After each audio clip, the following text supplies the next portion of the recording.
Hi everyone, welcome back to Falcon's House. I want to talk about something new that I've started doing, and that is running. I started training for a 5K about 8 weeks ago, and since then, I've done my first race.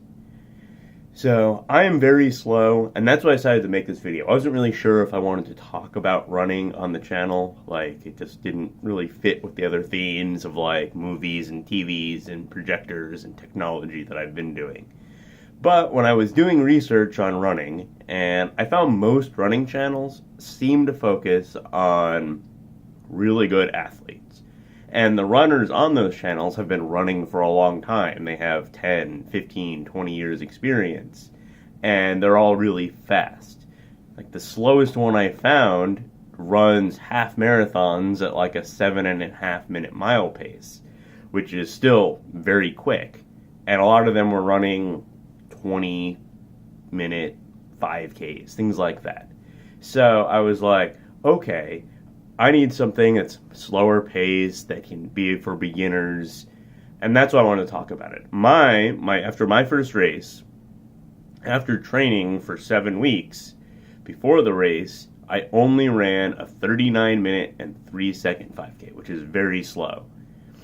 So, in comparison to these people that are going twice as fast, or more than twice as fast as me, I feel like I can relate a lot more to beginners who are just starting with running or want to do it for weight loss or whatever.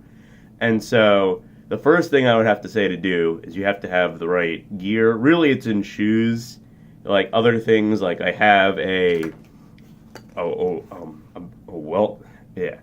belt that helps with carrying all my stuff when I go running. And then I bought Adidas Ultra Boost Climas, which I think are okay. They're not the best running shoe that exists. They are just, they're average to above average. They're a little bit on the heavy side at 10.5 ounces. But the cushioning is pretty good. I would probably recommend them if you can get them cheap. I got them on sale for 90% off or something. But there are plenty of other good running shoes. And then just start doing what you can do. Just start off with like walking a mile. If you can't do that, walk half a mile. And slowly build yourself up. You can use apps like Couch to 5K or things like that. And they focus a lot on interval training. And while that's good, and long term you'll want to be able to do that, it's really hard to like do intervals during the race, I found, because you have other people around and you just kind of want to push yourself. So what I found was I kind of went until I started to get a little bit tired, and then I'd slow down, and then I'd go a little bit more. But what happens is I started hitting a wall at like the 2-mile mark, a little bit beyond that, and then I'd have to walk most of that last mile. So I would go from having a 10.5, 11-minute mile down to having like a 15 or 16-minute mile, and then drag my average down to like roughly 13 minutes, like a little bit faster than 13 minutes. So it is something new, and I plan on doing more races and talking about my progress from 39.03 to hopefully 38, 37, 36.